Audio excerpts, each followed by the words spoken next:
This is the last two dudes, and it's interesting. The weather is quite grey. Sun's going down. Sun's going down, and the sun is going down not only on two dudes as a feature of 4Car. 4Car will, as of January the 1st, 2010, will no longer exist. They will switch the lights off and say, do not pass go, do not collect 200. Here's your P45. Here's your P45 and your redundancy package. Along you go.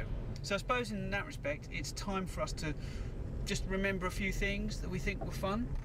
We're not going to try and be our amusing selves. We're just going to reminisce and talk about the good times and talk about our top 5 cars. So tell us, John. Top 5 cars of 2009? Yes, let's just do that first. That's good. Right.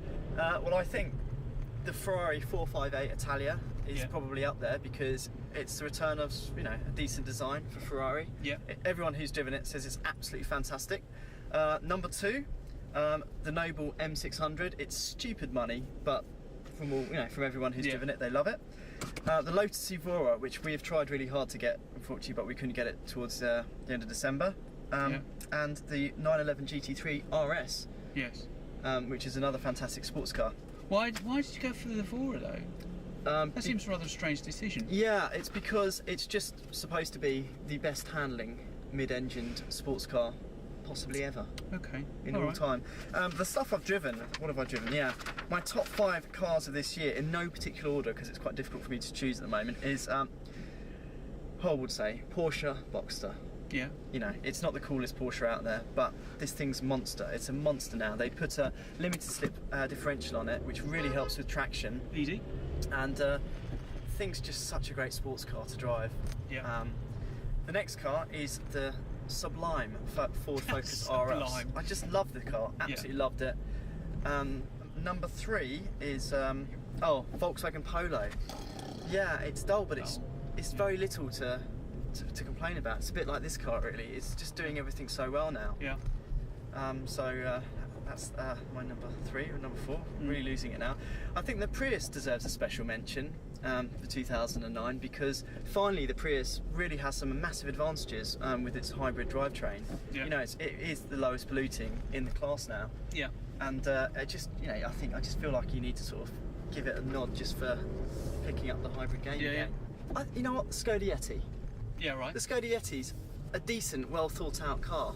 What's your top 5? My favourite car of this year, and it's entirely predictable, was the Ford Focus RS because it went like stink. It was great to drive. Everyone looked at it. It was reasonably cheap. It was 25 grand for just something that goes awesomely quick.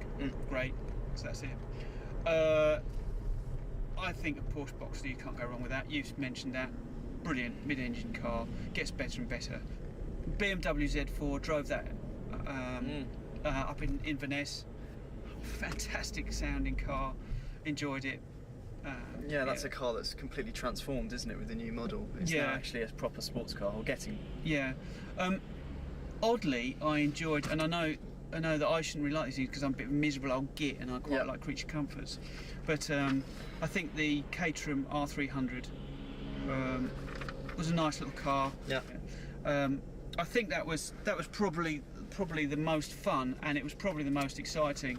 Yeah. And the last car, I think I really enjoyed the Nissan 370Z. It just felt so planted everywhere. So those are the top 5 cars, and I suppose the last thing we need to deal with is just maybe a couple of memories of good 4-car time. So what things do you remember? Right, I think definitely the strangest thing that we ever did was when you suggested we did a drag race at Santa Pod. You turned up in a dress. How funny was that? That's the worst thing I've ever done. I took one for the team. The whole point of that was we were trying to get a joke, and it just went all wrong. The fact that I'm going along to race in drag rather than drag race. It's just why. I can't even look at that video. No, I felt so awkward just being there, just taking part in it.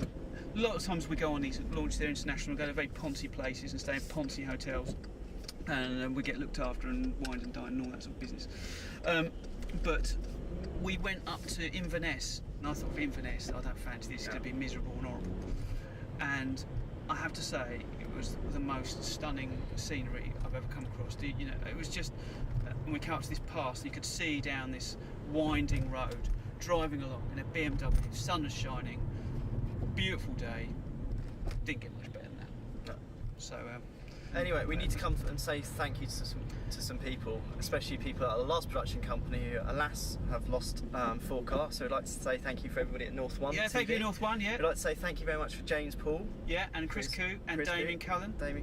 And everybody who's helped us out on our shoots. Yeah. And thanks to everyone at Channel 4 who has, have supported us along this long journey. Dan Gilbert. A little bit bald. Tip of the cap, sir. Yeah, I want to thank them. I want to thank my mum and dad and blah blah blah. But yeah, just thanks everyone for helping us out. Sorry, nothing goes on forever, and it's getting dark, and it really is time to call it a day. Goodbye. Thanks for watching.